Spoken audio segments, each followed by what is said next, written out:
कहानी की शुरुआत प्रिया नाम की एक लड़की से होती है। उसके घर वाले उसके लिए एक अच्छा लड़का ढूंढ रहे होते हैं ताकि उसकी शादी हो सके। उन्हें शिवा नाम का लड़का पसंद आ जाता है जो परिवार को काफी अच्छा लगता है। प्रिया उसके फोटो अपनी फ्रेंड्स को भी दिखाती है। फ्रेंड्स खुश होकर कहती है लड़का बहुत सीधा है, मस्त कार और एक महंगी बुलेट बाइक भी है और तगड़ी सैलरी वाली नौकरी भी। छोड़ना मत मुर्गे को, जोरू का गुलाम बन के रहेगा। उसकी बातों पे प्रिया हंस पड़ती है। प्रिया भी तैयार हो जाती है और रिश्ता पक्का हो जाता है। एंगेजमेंट का दिन आता है। दोनों पहली बार आमने सामने मिलते हैं। शिवा को तो प्रिया पहले से ही पसंद थी, लेकिन उसे पारंपरिक कपड़ों में देखकर उसके मन में शादी के लड्डू उछलने लगते हैं। उसे शुरू से एक सिंपल और डाउन टू अर्थ लड़की ही चाहिए थी। वो किसी भी तरह की पाबंदी लगाने वाला इंसान नहीं है, जैसे ये मत पहनो, वहां मत जाओ। उसका स्वभाव ही अलग है और प्रिया में उसे वो सारी खूबियां दिख रही थी जिनके बारे में वो सोचता था। एंगेजमेंट के दौरान जब प्रिया के लिए कुर्सी नहीं होती तो वह जमीन पर बैठ जाती है। शिवा यह देखकर बिना झिझक उसके पास जमीन पर बैठ जाता है। घर वाले मना भी करते हैं कि ऐसा मत कर, लेकिन शिवा नहीं मानता। ये बात प्रिया के दिल को छू जाती है। दोनों अकेले में बातें करने लगते हैं। दोनों की सगाई हो जाती है और शादी की तारीख भी तय हो जाती है। शादी से पहले दोनों की लंबी बातें, छोटी छोटी मुलाकातें, सब कुछ बहुत अच्छा चलता है। एक दिन शिवा थोड़ा हिचकते हुए कहता है, मैं कभी कभी सिगरेट पी लेता हूँ, अगर तुम्हें दिक्कत हो तो मैं छोड़ भी दूंगा। प्रिया मुस्कुराती है, कोई बात नहीं, मैं भी कभी कभी पी लेती हूँ, बस पापा के सामने नहीं, वरना मम्मी को सुना देंगे कि कैसी परवरिश की है, इसीलिए मैंने ये बात घर पर किसी को नहीं बताई।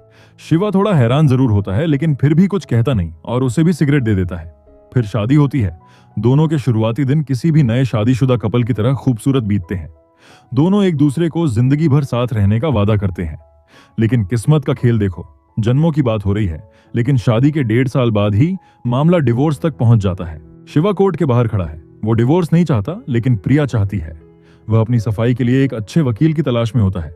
उसे मूर्ति नाम का वकील मिलता है। मूर्ति पूछता है, बताओ भाई, क्या दिक्कत आन पड़ी है? शिवा धीरे से कहता है, मुझे डिवोर्स रुकवाना है और जो आरोप लगे हैं वो भी क्लियर करवाने हैं। मूर्ति कहता है, शादी की कितने दिन हुए, इतनी जल्दी तलाक का मामला, जरा साफ साफ बताओ। हो सकता है तुम्हारी कहानी सुनकर मैं ये कुछ ऐसा कर दूं कि सब ठीक हो जाए। शिवा गहरी सांस लेकर अपनी कहानी बताना शुरू करता है और हम फ्लैशबैक में लौट आते हैं, जहां एक सुबह शिवा नींद से उठता है और सबसे पहले उसकी नजर प्रिया पर पड़ती है। शिवा सुबह मुस्कुराते हुए पूछता है, तुम्हारा मंगलसूत्र कहाँ है? गुम हो गया क्या? प्रिया बेपरवाह अंदाज में बोलती है, बहुत भारी था इसलिए निकाल कर रख दिया। वैसे भी 1 महीना हो गया शादी को, अब कौन मंगलसूत्र लटकाकर घूमे? शिवा अंदर ही अंदर चौंक जाता है। मंगलसूत्र तो शादी की निशानी होता है, इतनी जल्दी उतार देना उसे अजीब लगता है, लेकिन फिर भी वह चुपचाप मुस्कुरा देता है। शाम को शिवा काम से थका हुआ घर पहुंचता है और दरवाजा खोलते ही जम जाता है। प्रिया घर के बीचों बीच म्यूजिक तेज करके रील्स बना रही होती है, वो भी किसी अजीब डांस वाले स्टाइल में। शिवा को तो यह पता ही नहीं था कि प्रिया रील्स बनाती है। कभी उसने पूछा नहीं और कभी प्रिया ने बताया नहीं। वह थोड़ा संभल कर पूछता है, ठीक है तुम रील्स बना रही हो, पर मैं खाना क्या खाऊंगा? तुमने बनाया नहीं क्या? प्रिया तुरंत बोलती है, मैंने दोपहर में ऑर्डर करके खा लिया था। तुम्हें भूख लगी है तो तुम भी ऑर्डर कर लो या सब्जी काट दो, मैं बना दूंगी, और हाँ, बर्तन तुम्हें धोने पड़ेंगे। शिवा की सहन शक्ति टूटने लगती है। वह गुस्से में कह देता है, सुबह से काम करके आया हूं, थक गया हूं यार, घर आता हूं तो खाना भी नहीं मिलता। तुमने दिन भर किया क्या? सिर्फ रील्स ही बनाती रहती हो। प्रिया पूरे एटीट्यूड में कहती है कि मैंने कोई ठेका ले रखा है क्या रोज रोज खाना बनाने का? It's my choice. इंटरनेट की वह लाइन पूरी तरह उसके सिर पर चढ़ी हुई थी। शिवा ना लड़ पा रहा था, ना समझ पा रहा था कि शादी किस रास्ते जा रही है। वह बिना खाए ही चुपचाप सो जाता है। अगले दिन प्रिया उसे कई रील्स दिखाती है जिसमें पति अपनी पत्नी को आईफोन, महंगे गिफ्ट्स और सरप्राइज देता है। उसका मतलब साफ था कि तुम भी मुझे ऐसे सरप्राइज दो। शिवा सीधा कह देता है, ये सब ऑनलाइन शो ऑफ है, असल जिंदगी में ये नाटक नहीं चलते। प्रिया ये सुनते ही चिढ़ जाती है। तभी शिवा के फोन पर मैसेज आता है कि उसके अकाउंट से 28,000 रुपए निकाले गए हैं और पैसे प्रिया ने निकाले थे। शिवा पूछता है, 28,000 किस लिए? घर का किराया तो मैं देता हूँ, बिल मैं भरता हूँ, सब्जियां मैं लाता हूँ, तो फिर इतने पैसे किस पर? प्रिया फफकारते हुए कहती है, क्या हो गया तो थोड़ा सा खुद पर खर्च कर लिया, नहीं देना तो मत देना, मेरी रील्स पर ब्रांड प्रमोशन मिल गया तो लौटा दूंगी। शिवा कहता है, मैं पैसे नहीं मांग रहा हूं, बस बता दो खर्च कहां किया। लेकिन प्रिया कुछ नहीं बताती। अगले सीन में शिवा उसे परिवार के एक फंक्शन में ले जाता है। बड़े बुजुर्ग भी बैठे होते हैं। प्रिया वहां पैर पर पैर रखकर पूरे स्वेग में बैठी होती है। शिवा के घर वाले धीरे से कहते हैं, इससे बोलो ठीक से बैठे, सब बड़े बुजुर्ग बैठे हैं। शिवा प्यार से कहता है, देखो सब देख रहे हैं, ठीक से बैठो। लेकिन प्रिया उल्टा वही तमाशा शुरू कर देती है। वो ऊंची आवाज में बोलती है, क्या अब मुझे दूसरों के कहने पर जीना पड़ेगा? अगर लड़की बिना कपड़ों के भी घूमे तो मर्दों का काम अपनी नजरें नीचे करना है। इन्हें दिक्कत है तो ना देखे, ये सब गलत परवरिश का नतीजा है। पूरा होल शांत हो जाता है। लोग फुसफुसाकर कहते हैं, बेचारा शिवा किससे शादी कर ली। शिवा को वहां रुकना ठीक नहीं लगता और वह प्रिया को लेकर चला जाता है। अगले सीन में शिवा प्रिया की रील्स देख रहा होता है। एक रील में थोड़ा एडल्ट सीन होता है और उस पर लड़कों के गंदे कमेंट्स भरे होते हैं। शिवा धीरे से कहता है, ये रील अभी डिलीट करो, दिख नहीं रहा कैसे कैसे कमेंट्स आ रहे हैं। प्रिया गुस्से से जवाब देती है, मैंने थोड़ी ना कहा था उन लड़कों को ऐसे कमेंट करने के लिए। रील वायरल है, मैं इसे डिलीट नहीं करने वाली। जैसा शिवा ने सोचा था कि प्रिया शादी के बाद भी पहले जैसी ही होगी, वैसी तो वो अब दिख ही नहीं रही थी। उसका पूरा रवैया बदल चुका था। जब भी शिवा उससे कहता, तुम पहले जैसी नहीं हो, तो प्रिया तुरंत पलटकर बोल देती कि शादी से पहले तुमने भी तो कहा था रानी बनाकर रखूंगा, यहाँ तो नौकरानी बना दी है। शिवा हर बार सह लेता था। ना वो बेवजह झगड़ा करने वालों में से था, ना ही वो उन लड़कों जैसा था जो बात बात पर तलाक ले ले और दूसरी शादी कर ले। वो रिश्ते को निभाना चाहता था, लेकिन यही तनाव उसे शराब की आदत लगा देता है। एक रात नशे में शिवा टूटकर बोल देता है, शादी करके फंस गया यार, तुम्हारे बाप ने बताया होता कि तुम ऐसी हो तो कभी शादी नहीं करता। प्रिया तुरंत उस पूरी बात का वीडियो बनाकर रील में डाल देती है सिंपैथी लेने के लिए, और रातों रात शिवा को इंटरनेट पर विलन बना दिया जाता है। मीम, ट्रोल, गालियां हर जगह वहीं चलता था। गुस्से में आकर शिवा उसके गंदे डांस वाले वीडियो सीधे प्रिया के पिता को भेज देता है। उनका खून खौल जाता है और वे फोन पर प्रिया को जमकर डांटते हैं, लेकिन प्रिया का रवैया फिर भी नहीं बदलता। एक रात वह शिवा को ढेर सारा सामान लाने भेजती है। ऑफिस के बाद उसे वो सब ढूंढने में मेरे 2 घंटे लग जाते हैं। लेट होने पर प्रिया गुस्से में दरवाजा ही नहीं खोलती। शिवा चाबी से दरवाजा खोलकर अंदर आता है और थके हुए गुस्से में बोल देता है, पागलपन की भी एक हद होती है, दिन भर बेकार के काम, फिर सामान लाने भेजो और अब घर आने पर दरवाजा भी नहीं खोलोगी, हो क्या गया है तुम्हें। ये सुनकर प्रिया अंदर के कमरे में जाकर रोने लगती है। जब शिवा कमरे में जाता है तो उसके कदम ठहर जाते हैं। कमरा खूबसूरती से सजा हुआ था, क्योंकि आज उनकी एनिवर्सरी थी और प्रिया सरप्राइज दे रही थी। अब शिवा को अपनी बात पर सच में पछतावा होता है। वह उसे गले लगाकर कहता है, सॉरी प्रिया, मुझे नहीं बोलना चाहिए था, प्लीज माफ कर दो। वो इस सजावट को देखकर सारी नाराजगी भूल जाता है। अगले दिन प्रिया उससे कहती है, मुझे तुमसे 2 बात करनी है। पहली, मैं ब्यूटी पार्लर खोलना चाहती हूँ ताकि कुछ पैसे मैं भी कमा सकूं।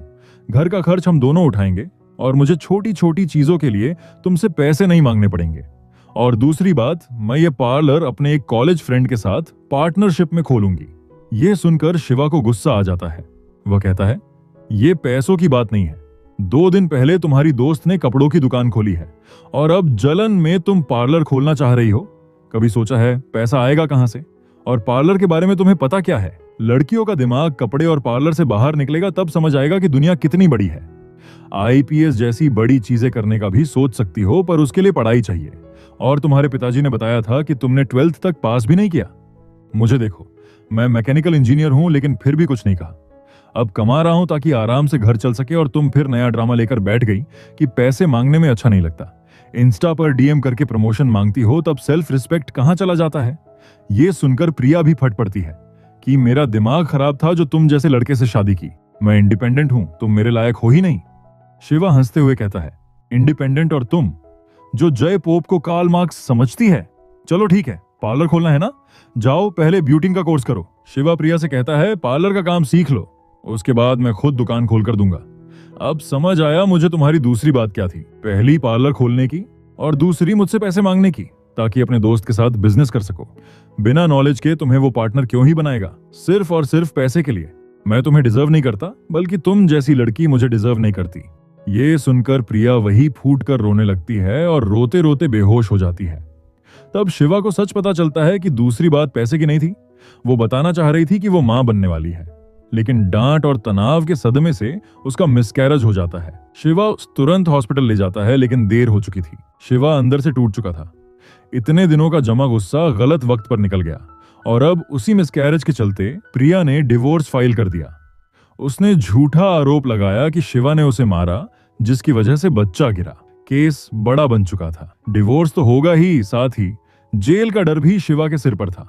शिवा माफी मांगने प्रिया के पास जाता है, जो अब अपनी वकील शीला के साथ रह रही थी। दोनों ने अभी तक अपने घर वालों को कुछ नहीं बताया था, इसलिए प्रिया फिलहाल उसी वकील के घर रह रही थी। शिवा जैसे ही उसके पास पहुंचता है, प्रिया उसकी एक भी बात नहीं सुनती। वकील शीला आसपास के लोगों को बुला लेती है और वे लोग धक्के मारकर शिवा को कीचड़ पर गिरा देते हैं। प्रिया सब कुछ सामने खड़े होकर देखती है, लेकिन किसी को रोकने की कोशिश भी नहीं करती। इतना होने के बाद भी शिवा इस शादी को बचाना चाहता था। इन सब बातों को सुनकर मूर्ति उलझ जाता है। वह कहता है, भाई लड़कों के लिए कानून नहीं है, तूने कुछ ना किया हो फिर भी फंसेगा जरूर। खैर आज तेरी पहली सुनवाई है, मैं तो नहीं आ पाऊंगा लेकिन मेरा दोस्त सिद्धू आएगा। अगली डेट पर मैं खुद आ जाऊंगा। तभी कोर्ट में प्रिया अपनी वकील के साथ आती है। शीला को देखकर मूर्ति की आंखें फैल जाती हैं, क्योंकि शीला उसकी एक्स वाइफ है। उसी वजह से उसका अपना घर टूटा था। झूठे आरोप, घरेलू हिंसा का केस और आखिरकार डिवोर्स। मूर्ति की एक बेटी भी है, लेकिन 2 साल से वो अपनी बेटी का चेहरा तक नहीं देख पाया। हर चीज में शीला ने उसे निचोड़ कर रख दिया था और अब वही शीला प्रिया का केस लड़ रही थी। मूर्ति को डर लगा कि वो प्रिया को भी वही रास्ता दिखा देगी जो उसने खुद चुना था और कहीं शिवा भी उसकी ही तरह तड़पता न रह जाए। यही सोचकर मूर्ति ने ठान लिया कि वो शिवा के लिए इंसाफ लेगा। सबसे पहले उन्हें एक महिला ऑफिसर के सामने जाकर बताना था कि डिवोर्स क्यों लेना है और घरेलू हिंसा का केस कितना बड़ा है। शीला वहां भी बिना सबूत के ढेरों आरोप शिवा पर लगा देती है। मूर्ति समझ गया कि यही जगह सबसे खतरनाक है, यही शिवा फंस सकता है। इसलिए वह सिद्धू को गाइड करता है कि क्या करना है। सिद्धू के कहने पर शिवा रोने का नाटक करता है, मुझे डिवोर्स नहीं चाहिए मैडम, मुझे तो मेरी पत्नी चाहिए। और तभी सिद्धू प्रिया के कान में जाकर धीरे से बोलता है, करमजली इतने अच्छे पति से डिवोर्स ले रही है, शर्म आनी चाहिए, थू है तुझ पे। ये सुनकर प्रिया गुस्से में भभक पड़ती है। सिद्धू ऑफिसर की तरफ मुड़कर कहता है, देखा मैडम ये कितनी गुस्सैल है। मेरा क्लाइंट शिवा तो मासूम बच्चे जैसा है, उसकी मजबूरी का फायदा उठा रही है ये। ऑफिसर भी ये सब देखकर हैरान रह जाती है। ना जाने कहां से आती है ऐसी लड़कियां जो कानून का गलत फायदा उठाती हैं। इस बार शिवा मार खाने से बच जाता है, वरना डोमेस्टिक वायलेंस के चलते वही ऑफिसर उसकी धुलाई कर देती। लेकिन शीला जैसे लोग शांत बैठने वालों में से नहीं होते। अगला सीन में कोर्ट की सुनवाई का पहला दिन दिखाया जाता है। शीला जज से कहती है कि प्रिया का मिसकैरेज डोमेस्टिक वायलेंस की वजह से हुआ। उसे इतना मारा गया कि बच्चा गिर गया, इसलिए शिवा को सजा मिलनी चाहिए। मूर्ति तुरंत बोलता है, जज साहब ये सब झूठ है, मेरे पास डॉक्टर की रिपोर्ट है जिसमें कहीं भी फिजिकल टॉर्चर का जिक्र नहीं है। इतने झूठे आरोपों के बावजूद मेरा क्लाइंट डिवोर्स नहीं देना चाहता, इसलिए ऐसा फैसला लीजिए जो दोनों के लिए हित में हो। जज दोनों को काउंसलिंग के लिए भेजने का आदेश देता है। मतलब कुछ एक्सपर्ट्स के सामने दोनों अपनी परेशानियां बताएंगे, ताकि अगर रिश्ता बच सकता है तो उसे संभाला जा सके। शिवा और प्रिया वहां से निकल जाते हैं। जब प्रिया की ये बात उसके पिता को पता चलती है, वो गुस्से में फट पड़ते हैं। यही सिखाया था मैंने तुम्हें, जिंदगी बर्बाद करने पर तुली हो। कोर्ट कचहरी के चक्कर खत्म करो और अपनी शादीशुदा जिंदगी संभालो। शीला तुरंत टोकती है, आप यहां नहीं आ सकते। प्रिया 18 साल से ऊपर है, उसे अपने फैसले लेने का पूरा हक है। और शीला पुलिस बुला लेती है। पुलिस प्रिया के सामने उसके पिता को बेइज्जत करके बाहर ले जाती है। प्रिया बस अपने पिता को बेइज्जत होकर जाते हुए देखती है। जब सारे प्लान फेल हो जाते हैं तो शीला एक लड़की को पैसे देकर कोर्ट में ले आती है। वह गवाही देगी कि शिवा का उसके साथ अफेयर है। शीला गलत तरीके से अपना पक्ष मजबूत करने वाली थी। मूर्ति हैरान रह जाता है कि प्रिया को बर्बाद करने और उसे अपनी तरह बनाने के लिए शीला किस हद तक जा रही है। इसलिए बड़ी मुश्किल से तिगड़मबाजी करके वह आज की सुनवाई टलवा देता है और इनको 1 सप्ताह का टाइम मिल जाता है। अब मूर्ति को कोर्ट में यह साबित करना होगा कि शिवा का कोई अफेयर नहीं है। मूर्ति पूछता है, शिवा तेरे पास क्या क्या है, क्योंकि एलिमनी मांगेगी प्रिया। और मिसकैरेज ऑफ मेंटल ट्रोमा का हवाला देकर शीला ये भी कहेगी कि तू हर महीने पैसे दे उसके खर्चे उठाने के लिए। शिवा जवाब देता है, मेरी सैलरी 60,000 है, सब EMI और बैंक खर्च निकालकर तकरीबन 25,000 बचता है। मूर्ति कहता है, जहां तक मैं शीला को जानता हूं वो उस 25 में से 15 की मांग कर सकती है। एक काम करो, जो भी तुम्हारे नाम पर है उसे जल्दी से जल्दी मम्मी या पापा के नाम पर कर दो। और मेरे पहचान का एक बंदा है जो लोगों को उधार देता है, उससे नकली रिपोर्ट्स बनवा लो कि तुम्हारे ऊपर उसका उधार है। उसे भी चुकाने के बाद तुम्हारे पास महीने के 10,000 भी नहीं बचते। ऐसा साबित करना होगा, वरना मेरे भाई पूरा बर्बाद होने वाला है तू। मूर्ति जैसा कहता है शिवा वैसे ही करता है। अगले सीन में शीला और प्रिया दोनों मीरा नाम की महिला के पास जाती है। मीरा लड़कियों के लिए आवाज उठाती है और सबके हिसाब से सबसे बड़ी फेमिनिस्ट है। शीला उनको बहुत मानती है, इसलिए ये दोनों मदद मांगने उसके पास पहुंचती है। मीरा पहले इन दोनों से बात नहीं करती। वह अपने पति के लिए कॉफी बनाती है, उनको देकर आती है। फिर दोनों से पूछती है कि क्या तुम भी कॉफी लोगी। शीला पूछती है कि आप अपने पति के लिए ये सब क्यों करती है, नौकरों जैसे चाय कॉफी बनाकर देने का काम आप क्यों कर रही है, वो आपको क्यों नहीं दे सकते। मीरा शांत होकर कहती है, मैंने तुमसे भी पूछा था कि तुम्हें कॉफी चाहिए, तुमसे पूछना मेरा काम था और पति को कॉफी देना मेरा प्यार। मैं उनको कॉफी दूंगी तो क्या हो जाएगा, ये कोई छोटा काम नहीं, ये तो प्यार है। अगर तुम हर चीज को काम समझोगी तो तुम्हें सब गलत ही लगेगा। मीरा आगे कहती है कि मेरे पति घर के लिए पैसे कमाते हैं और मैं उन पैसों से खर्चे करती हूँ, तो क्या इसका मतलब यह है कि मैं उनके बदले उन्हें कॉफी परोसने की सैलरी ले रही हूँ? फेमिनिस्ट का मतलब बराबरी है, लेकिन बराबरी हर जगह एक जैसी नहीं होती, क्योंकि जब पति के काम की बारी आती है तो वो हम करने नहीं जाते। रिश्ते 50-50 पे नहीं, बैलेंस पे चलते हैं। मीरा की बातों से प्रिया का नजरिया हिलने लगता है। उसे एहसास होता है कि वह कितनी जगह गलत थी। शिवा ने कभी उसे कम नहीं समझा, न ही कुछ कहा। मीरा का अपने पति के लिए प्यार देखकर प्रिया को अपनी गलतियां याद आने लगती है। वह खुद को इंडिपेंडेंट साबित करने के लिए पार्लर में काम करने लगती है, डिलीवरी का काम भी करती है, लेकिन वहां छोटी सी गलती पर बॉस डांट देता है और उसे ठेस पहुंचती है। असल दुनिया की सच्चाई अब उसकी आंखों के सामने थी। वही शिवा खुद को ही गलतियों का जिम्मेदार मान रहा था। उसे लगा कि अगर प्रिया की खुशी डिवोर्स में है तो वह उसे रोकेगा नहीं। वह सेल्फिश नहीं बन सकता, उसे सिर्फ प्रिया की खुशी चाहिए थी। इसलिए शिवा फैसला करता है कि वह डिवोर्स के लिए तैयार हो जाएगा। आखिरी सुनवाई वाले दिन शीला जज से कहती है कि दोनों ने 5 बार काउंसिल लिया लेकिन कोई फायदा नहीं हुआ। प्रिया अभी डिवोर्स चाहती है। जज शिवा से पूछता है कि क्या तुम भी डिवोर्स के लिए तैयार हो? शिवा कहता है, जी मैडम, मैं तैयार हूं।